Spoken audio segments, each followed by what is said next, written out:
porque a igreja é forte, não por causa do prédio, não por causa do orçamento. A igreja é forte porque nós nos amamos e o Senhor que nos faz amar está aqui conosco, entre nós e em nós, e nunca nos abandonará. É isso que nos traz alegria. E aí Jesus fala no verso 9 ainda: eu conheço também a blasfêmia dos que dizem ser judeus, mas não são. De que Jesus chama esses judeus? Sinagoga de quem? De Satanás. Irmãos, por incrível que pareça, quem estava sendo a força motora contra a igreja de Jesus na terra eram os judeus. Os judeus que começaram a perseguição, não foi Roma. Se você estudar Atos dos Apóstolos, vocês verão que os romanos e os pagãos, a princípio, estavam nem aí para a igreja. Estavam preocupados com aquilo que eles pregavam a respeito de Cristo. Mas quem estava com raiva da igreja eram os judeus. Os principais inimigos da igreja no primeiro século foram os judeus. Reparem comigo, Atos 13:50, você pode ler depois, anote aí. Eles perseguiram Paulo em Antioquia, da Pisídia, porque Paulo estava pregando o Evangelho. Atos 13:50. Perseguiram Paulo em Icônio, Atos 14, verso 2 a 5.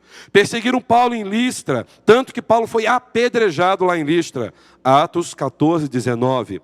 E a mesma coisa aconteceu em Tessalônica, Atos 17:5. Em Corinto, Paulo tomou a decisão de deixar os judeus e ir pregar para os gentios. Paulo falou para mim: chega! Eu não aguento mais, eu estou pregando para vocês, vocês estão me zombando.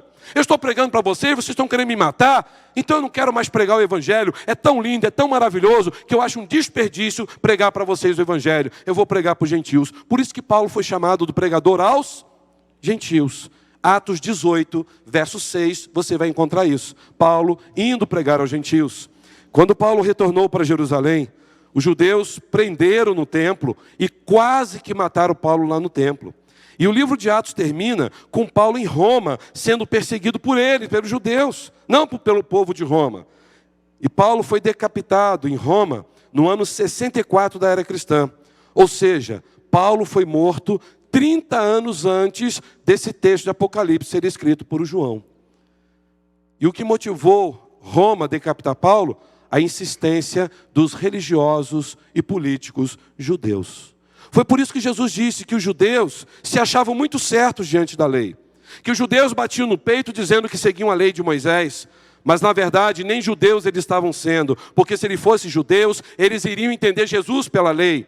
E Jesus falou: vocês são a sinagoga, não de Deus, não da lei de Moisés. Vocês são sinagoga de Satanás. Vocês se consideram povo de Deus, filhos da promessa, comunidade da aliança. Mas vocês rejeitaram o Messias. Vocês estão perseguindo a igreja do Messias. Vocês estão transformando a sinagoga, que deveria ser para falar do Messias, em sinagoga de Satanás. Olha lá depois em Romanos, capítulo 2, verso 28 e 29. Ou seja, a religião judaica estava sendo satanizada.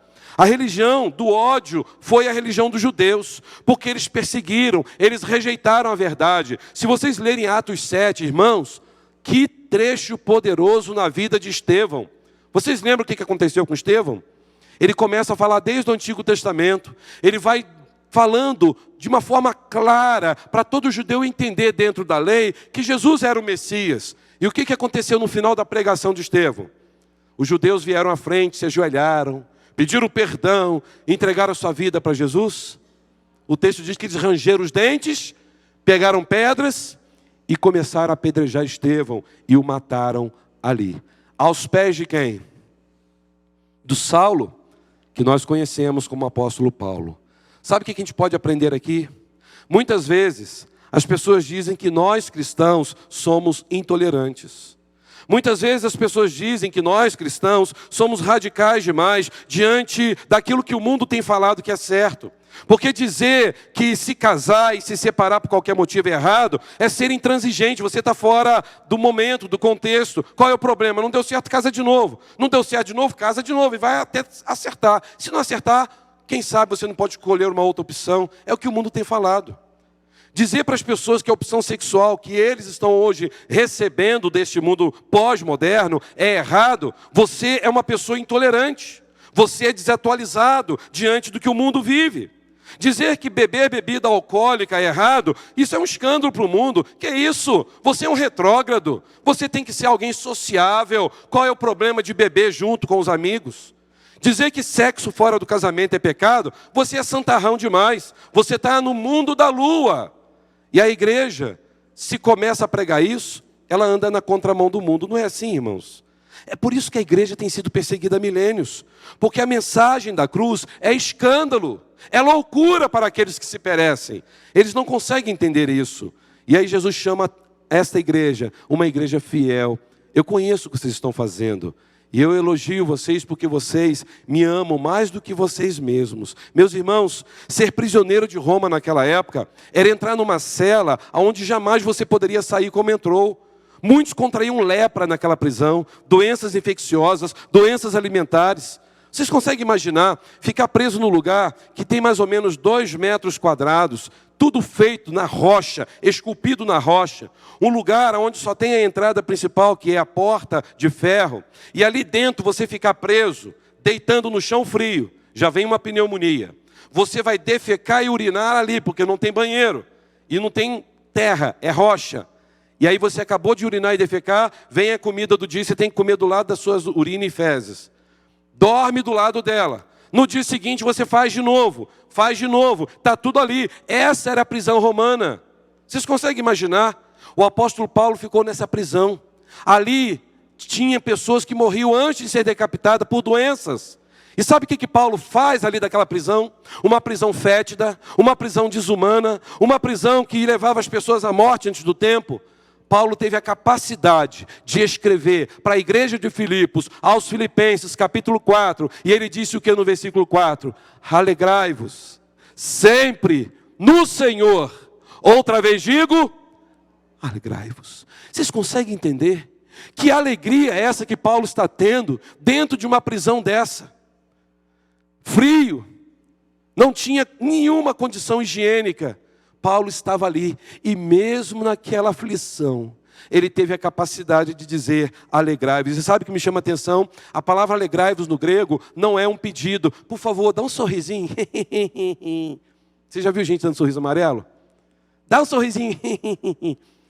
Dá um sorriso para a pessoa que está do seu lado. Irmãos, Paulo não está dizendo, por favor, arruma um motivo para sorrir, Júlio. Fica triste não. A vida é assim mesmo. Sabe o que Paulo está dizendo? Ele diz, alegrai-vos, é uma palavra no imperativo na língua grega. Sabe o que é falando para a igreja? É uma ordem. Alegrai-vos, é uma ordem. Não é um pedido, é um mandamento. E por que Paulo está falando que é uma ordem? Porque ele está dizendo, a nossa alegria não é circunstancial. A nossa alegria não é porque estamos tendo dinheiro na mesa para poder dividir para os nossos filhos e dizer, pode comprar o celular dos sonhos, ter comida do jeito que a gente quer, viagens maravilhosas, a casa dos sonhos. Paulo está dizendo, a nossa alegria é estar sofrendo por Cristo, porque a nossa alegria está única e exclusivamente no Senhor. Quando a nossa alegria está no Senhor, as circunstâncias não podem mudar a nossa alegria. A dor, a tribulação, as tragédias, as decepções, o abandono, não pode tirar de nós a alegria. Quando Paulo fala, alegrai-vos, ele está falando, é uma ordem. O crente em Jesus, ele pode sofrer, isso é natural, vamos sofrer. Mas mesmo no sofrimento, ele tem motivo de alegria, porque Jesus é a razão da sua alegria. Será que a gente pode entender isso, irmãos? Na dor que estamos passando, nas crises que nós enfrentamos, a gente tem todo o direito de chorar, porque Jesus também chorou. Mas a gente pode dizer, está doendo, está difícil, mas a minha alegria está no Senhor. É o Senhor que fortalece a minha alma.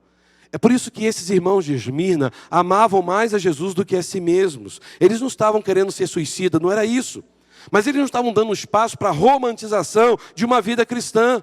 Em Jesus eu só vou ter vitória, em Jesus eu não vou ter problemas, não é isso. Em Jesus, nos problemas, eu vou triunfar, porque Ele está comigo. Essa é a diferença. Vou enfrentar, vou lidar com os problemas, mas eu sei em quem tenho crido, e estou certo de que é poderoso para guardar o meu depósito até aquele grande dia. Louvado seja o nome do Senhor. Alegrai-vos, queridos, sempre, não é de vez em quando. E alegrai-vos em quem? No Senhor. Você pode dizer isso? Eu sou feliz em Jesus, meu Senhor. É o que o hino 398 nos ensina. Se paz, a mais doce, me deres gozar, se dor a mais forte sofrer, ó seja o que for, tu me fazes saber que feliz com Jesus sempre sou.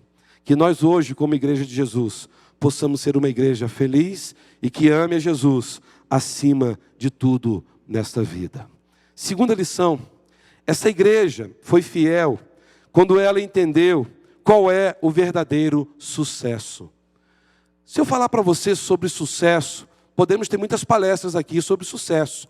Ministério de sucesso, culto do sucesso. Poderemos falar sobre muitos projetos na vida para se ter sucesso.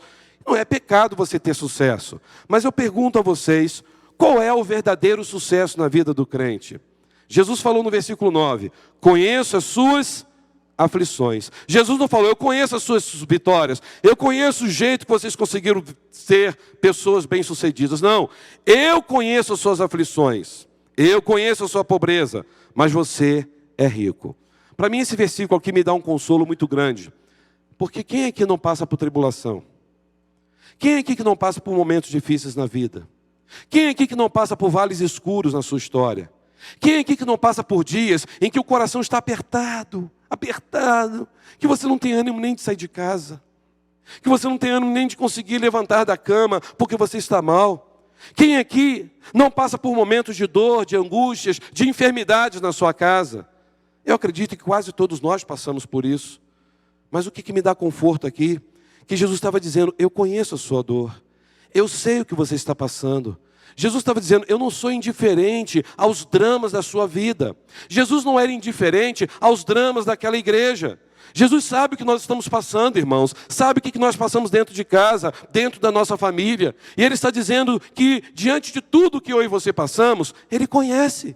Ele conhece as suas lágrimas, Ele conhece as suas angústias, Ele conhece a sua decepção. E Ele diz mais, eu conheço a sua pobreza, eu sei os apertos que você está passando, eu sei das dificuldades que você enfrenta, eu sei que hoje, talvez você não esteja vivendo aquela vida que você teve no passado, de ter um dinheiro a mais na sua conta bancária, eu sei. Mas embora que você esteja passando por tudo isso, Jesus está nos ensinando que o melhor para a nossa vida é ter poder espiritual do que ter poder financeiro. Jesus estava dizendo para aquela igreja o seguinte, olha, não se preocupe com essa riqueza, porque isso vai ficar na terra. Vocês são ricos para mim. Vocês são ricos aqui nos céus. O sucesso do mundo é o oposto do sucesso de Deus.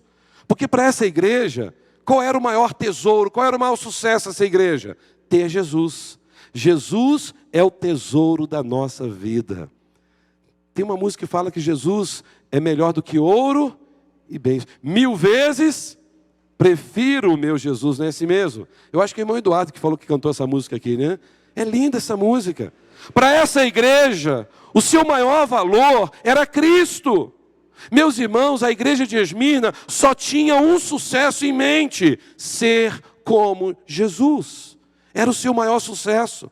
E meus irmãos, sucesso para mim hoje, naquilo que estamos vivendo, é ser mandado embora do nosso emprego porque a gente não concorda com falcatruas. Isso é sucesso. Sucesso é ser caluniado por não abrir mão dos princípios da palavra de Deus. Vale a pena você assistir o filme Corajosos. E você vai ver que tem uma parte ali que aquele jovem foi instigado a boicotar a empresa para desviar mercadorias e ele iria ser promovido. E ele falou, então vai para casa pensar. Ele pensou, orou, e quando ele chegou, ele falou, olha, para mim não dá, eu não quero fazer isso, não é certo o que eu estarei fazendo diante de Deus. E aí foi que ele pensou que ia ser mandado embora, que o patrão falou o quê? Você está contratado e promovido. Porque era um teste, eles só queriam saber se ele realmente ia ser fiel. Meus irmãos, se tiver que ser mandado embora por ser fiel a Jesus, que seja, nada vai faltar na mesa daqueles que temem ao Senhor. Se sucesso é terminar um namoro que não está em santidade, termine. Viva uma vida de sucesso, mas não tenha um namoro indecente, imoral, um namoro onde você está avançando o sinal. Seja santo, procure ter uma vida na presença de Deus. Se esse namoro não está sendo santo, será que o casamento vai ser santo desse namoro impuro? Então, sucesso na vida do cristão é servir a Jesus até a morte e com alegria. Isso para mim é sucesso. E aí, a igreja de Esmirna entendeu que o verdadeiro sucesso era estar pronta a morrer por Jesus Cristo. Este era o seu maior tesouro. E a última lição: a igreja de Esmirna foi fiel porque ela desfrutava dos cuidados diários de Jesus. Agora, parece ser meio paradoxal o que eu vou dizer e que Jesus falou aqui. Leiam comigo o verso 10. Não tenha medo do que você está prestes a sofrer. Olha que interessante. Jesus nos ensina aqui que tudo que acontece conosco, Ele sabe, Ele trabalha e tudo Ele está permitindo para o nosso bem. E Jesus sabe das lutas que passamos e Ele entende e Ele fala: tem de bom ânimo, você ainda vai sofrer. Você imagine só, pastor, será que Jesus não ia dar uma palavra hoje à noite diferente, não? Não, você não vai sofrer, você vai ter vitória, você vai ter tudo aquilo que você quer nessa noite. Não, pelo contrário, o que Jesus está dizendo para essa igreja é o seguinte: tenha bom ânimo, vocês vão sofrer mais. Eu acho que ninguém quer ouvir uma mensagem dessa, não é mesmo? Jesus está dizendo: você está tendo problema com seus filhos? Se prepare, o negócio vai piorar. Para esse mundo vai piorar. Porque você vai tentar ensinar seus filhos o caminho de Deus e eles vão rir de você, eles não vão aceitar. Eles vão ser o quê? Enganados pelos amigos e levados pelas ondas dos amigos da escola, da televisão, do celular. Ou seja, não vai ser fácil criar filhos nessa época. E Jesus está dizendo: tem de bom ânimo, isso vai acontecer. Mas não tenha medo, continue lutando pelo seu filho, continue lutando pela sua filha, porque um dia eles vão ter o coração quebrantado. Apenas tenha calma. Ore por eles. Jesus sabe o que nós passamos no casamento. Jesus sabe o que você passa nas suas finanças. Jesus sabe o que você passa nos seus relacionamentos. Jesus sabe o que você tem passado com a sua saúde. Quantas vezes você vê pessoas com problemas de saúde, do nada a pessoa fica com uma doença, tem que ser operada, passa por uma situação difícil na sua vida física, e ela está ali, mas confiante no Senhor. Jesus está dizendo: eu estou atento a tudo, não tenha medo, eu cuido da sua vida. Não tenha medo, eu restauro a sua saúde, porque nós somos dele. Ele nos comprou com seu sangue. Nós nunca seremos abandonados por Jesus. É por isso que ele disse: não tenha medo. Mesmo que o diabo tente colocar tentações: olha, eu acho que Deus não vai te ouvir não. Olha, eu acho que você não vai conseguir. Olha, eu acho que você vai sofrer muito e você não vai ter recursos e a situação vai piorar. Jesus diz o seguinte: você vai sofrer, mas eu estarei com você. Você pode até sofrer, mas eu derramarei o bálsamo sobre a sua vida. Você pode até sofrer, mas a minha mão estará estendida sobre você todos os dias. E aí vem aquele esclarecimento de Tiago que nós estudamos, lembram? Qual a diferença de provação para tentação? Tentação tem a finalidade de quê? Destruir. E provação? Nos aprovar, nos fortalecer. Porque toda prova tem a finalidade de testar para que a nossa fé seja aprovada. É por isso que Deus permite a prova, para que sejamos aprovados. Mas aí eu pergunto aos irmãos: se nós temos que passar por uma prova, nós temos que ter a certeza de que esta prova vai ser para o nosso bem. A pergunta que eu quero que você responda agora é: por que existe fidelidade? Por quê? Porque diariamente eu e você somos pressionados para sermos infiéis. Então, você só pode entender que você é fiel quando você é provado para ser infiel. Então só existe fidelidade diante da infidelidade. Então é o tempo todo o diabo querendo que você seja infiel, e aí você vai ser fiel e vai dizer: eu serei fiel. Ou seja, eu só posso conhecer alguém fiel se ele for colocado à prova, se ele passar por uma tentação para ser infiel, e diante de toda essa tentação, diante de toda essa prova, ele se mantém fiel. Eu só posso entender que eu sou fiel se eu passei na prova diante da infidelidade. É por isso que Deus permite passarmos por esse tipo de provas para fortalecer a nossa alma. E aí eu pergunto à igreja: será que nós estamos com medo de passarmos por provas? E talvez: será que eu vou ser fiel até a morte? Tem muita gente que tem medo de ficar sozinho e já fica desesperado. Tem pessoas que estão morrendo de medo de perder o emprego. Pastor, e se terminar o ano eu perder o emprego? E se perder? O Deus da nossa salvação, Ele cuidará de cada um de nós. Salmos 37 diz o quê? Entrega o teu caminho ao Senhor, confia nele, porque o mais Ele fará. Louvado seja o nome do Senhor. Pastor, eu estou com medo da crise política. Problema, a minha confiança está no Senhor. Ah, pastor, estou achando que meu corpo não está legal não. Tenho sentido algumas coisas, fiz uns exames, vi que o meu médico não gostou, eu estou com medo. Lance sobre o Senhor sua ansiedade, Ele tem cuidado de você. Meus irmãos, como que nós estamos sendo muitas vezes infiéis? Falamos que somos fiéis ao Senhor, que confiamos no Senhor, mas começam a surgir as provas, a gente já começa a demonstrar rastros de infidelidade. Quando eu olho para o Brasil, aquilo que tem acontecido no nosso país, eu vejo com aquilo que a igreja de Esmirna passou, irmãos, nós estamos vivendo um paraíso. Podemos sair de casa hoje sem ninguém botar uma faca no nosso pescoço dizendo você é de Jesus? Ou alguém que passou por isso agora vem para cá? Creio que não, né? A igreja de Esmirna não podia se reunir. Lá em Roma, as coisas não estavam boas para os crentes. O imperador era chamado de Deus. Se não adorasse o imperador, você ia para a arena, você era despedaçado pelos animais. Ser crente naquela época era perder tudo. Eu fico imaginando, poderiam fazer agora um filme mais contextualizado, dos crentes e Jesus entrando nas arenas, né? E antes dos animais devorarem, alguns crentes faziam um biquinho com selfie. Olha, o animal está me perseguindo. Aí faz a selfie, meu Deus, aí sai correndo, né? Mas eu tenho que viralizar, eu tenho que mandar, eu tenho que ficar famoso nas redes sociais. Não é incrível isso, irmãos? As pessoas fazem selfie de acidente na estrada. A pessoa está ali morta, e isso eu presenciei. E a pessoa tirando foto e fazendo a selfie, olha só, isso foi para o saco.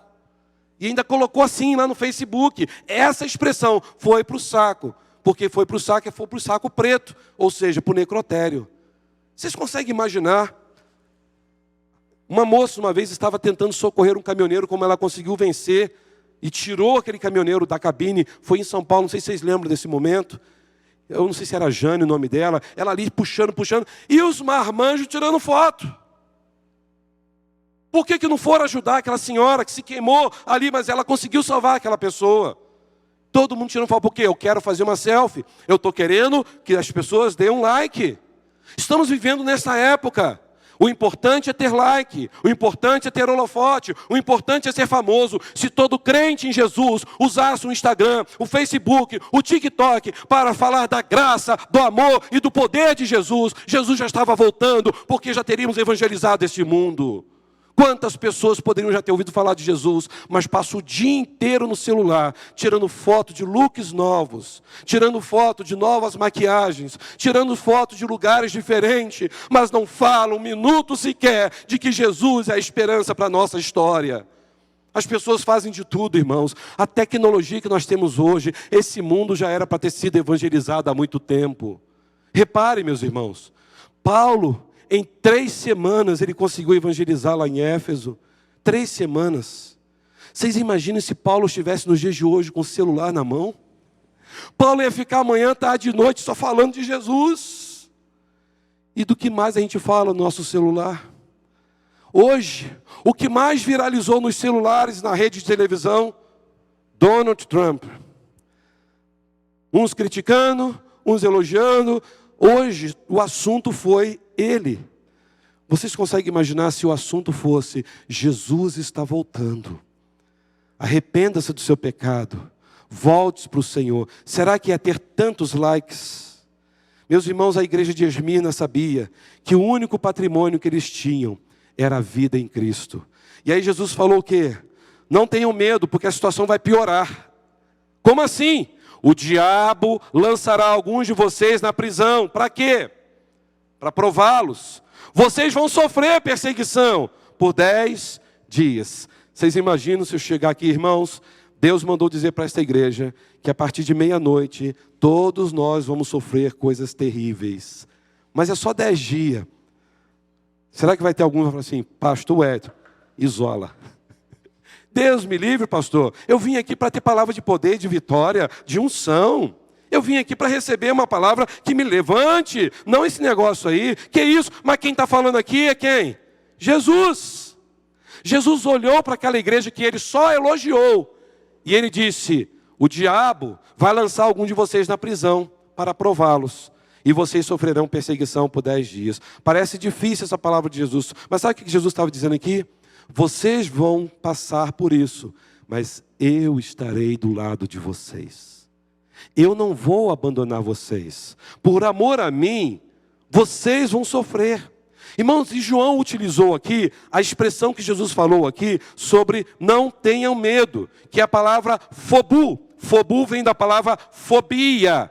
Jesus falou: não fiquem com fobia, não fiquem assustados, não fiquem alarmados.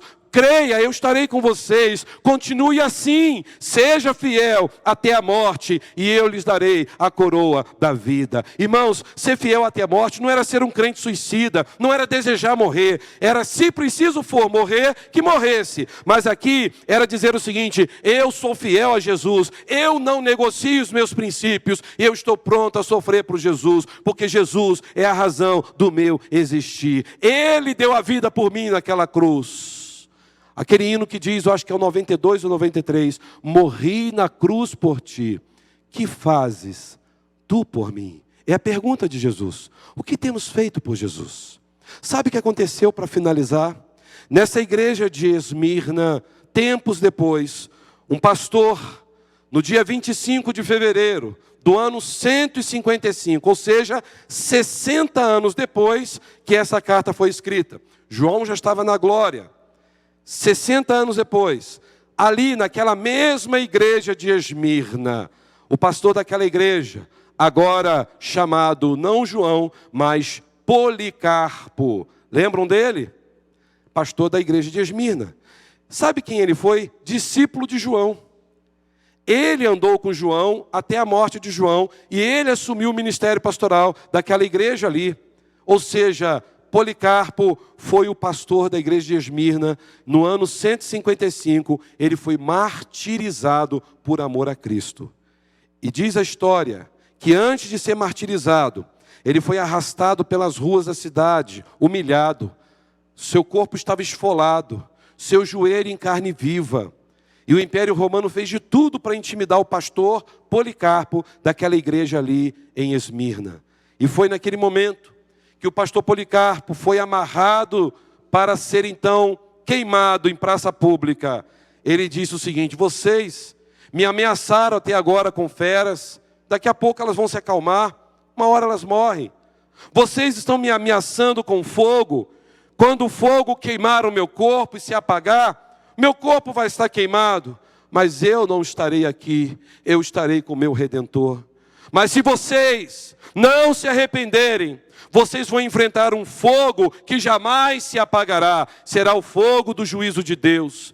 E nesse momento, Policarpo então viu que eles ficaram com tanto ódio da fala dele, que colocaram fogo onde ele estava, amarrado. E ele começou a gritar: eu, Policarpo, pastor dessa querida igreja, sirvo a Jesus Cristo há 86 anos, e Jesus nunca me abandonou. Jesus sempre me fez bem. Como eu poderia negar o meu Salvador que me salvou e me transformou?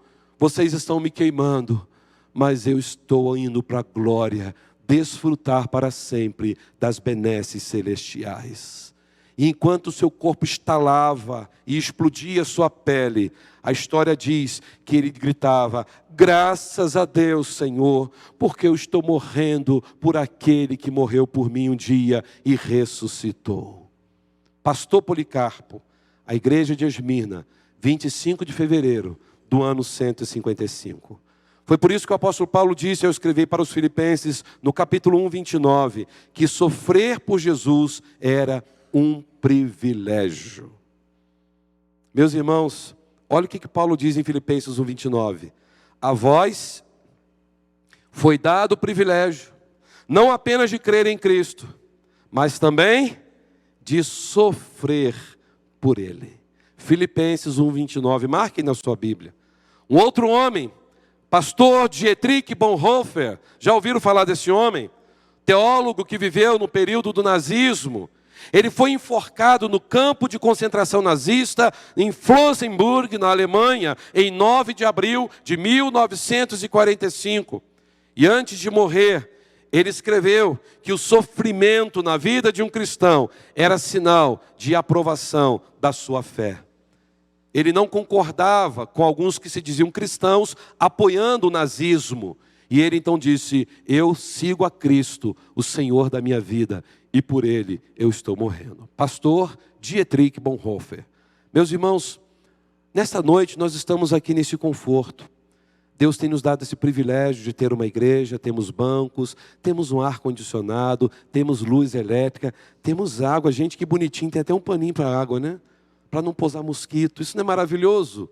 Coisa boa, temos um piano, tanta coisa linda nós temos aqui.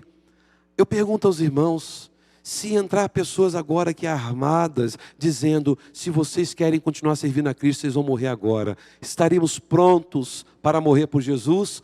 Ou iríamos gritar: pastor, o gabinete está aberto, vamos fugir por aqui? Ou iríamos falar: peraí, eu venho à igreja, mas eu sou uma pessoa curiosa, mas eu estou com vocês.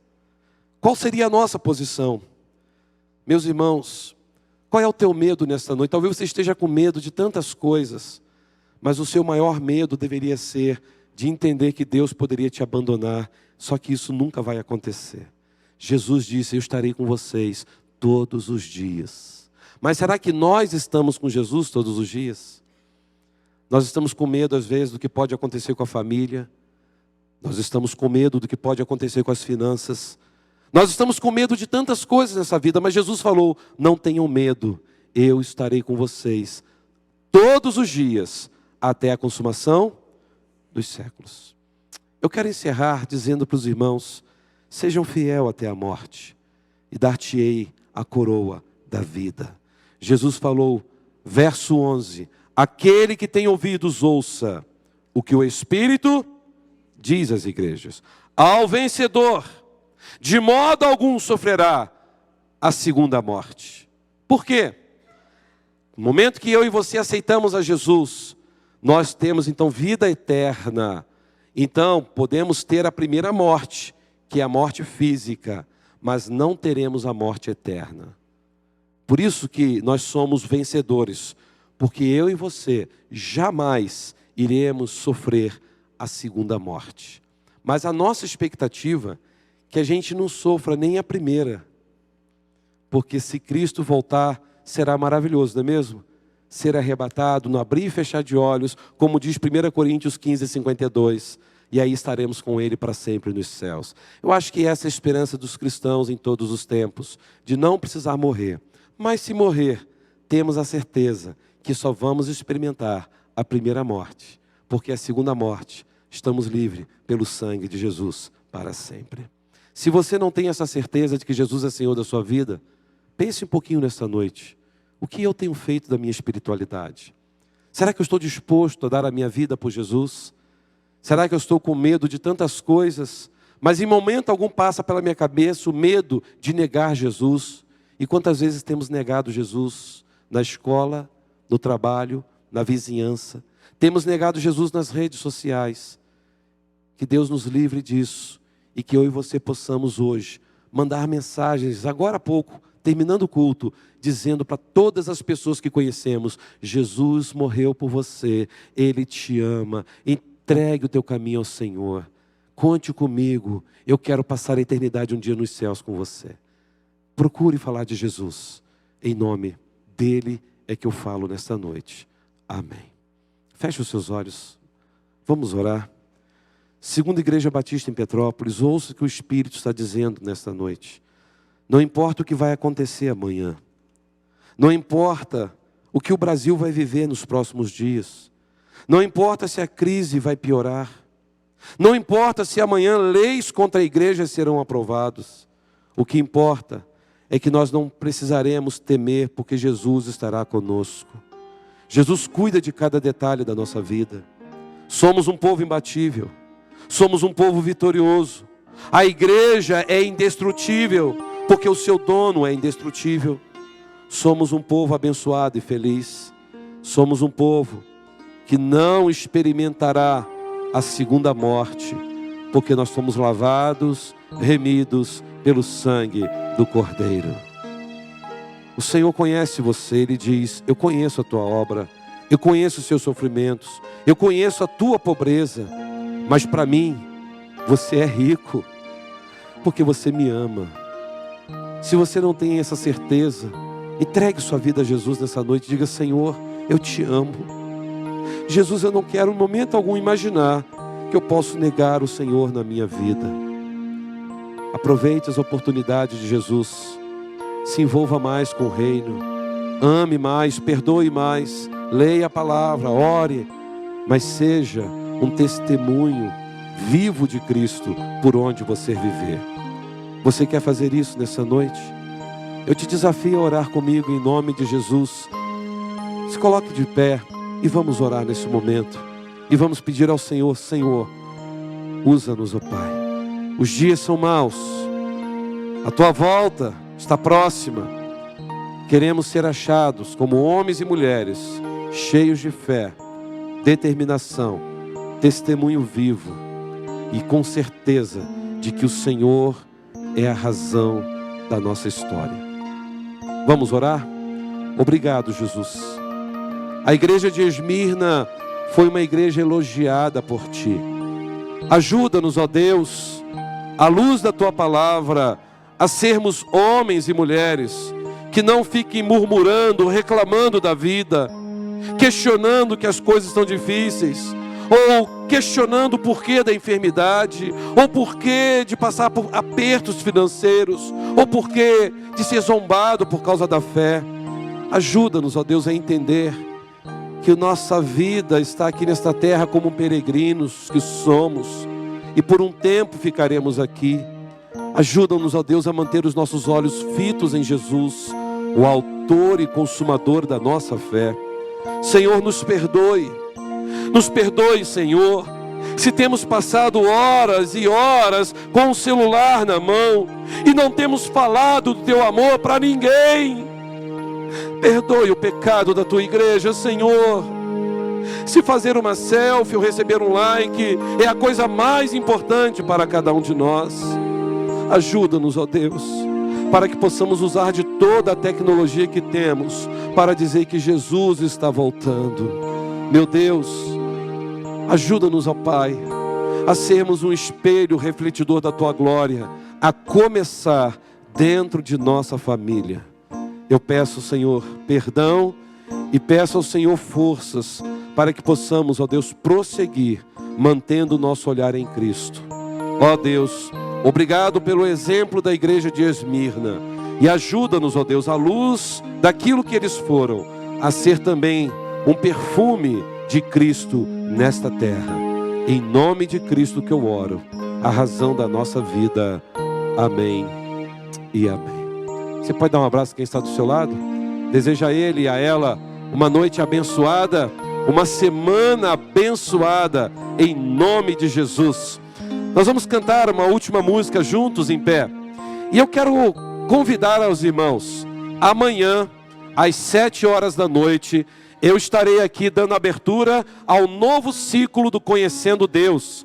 Então você que quer fazer esse estudo do Conhecendo Deus, amanhã, 7 horas da noite, aqui no templo, onde nós estaremos dando as orientações, entregando os livros e dividindo os novos grupos. Pastor, eu quero fazer parte, como eu faço? É só vir. Venha amanhã, 7 horas, e você vai receber as orientações do livro Conhecendo Deus e Fazendo a Sua Vontade. Que Deus abençoe sua vida, em nome de Jesus.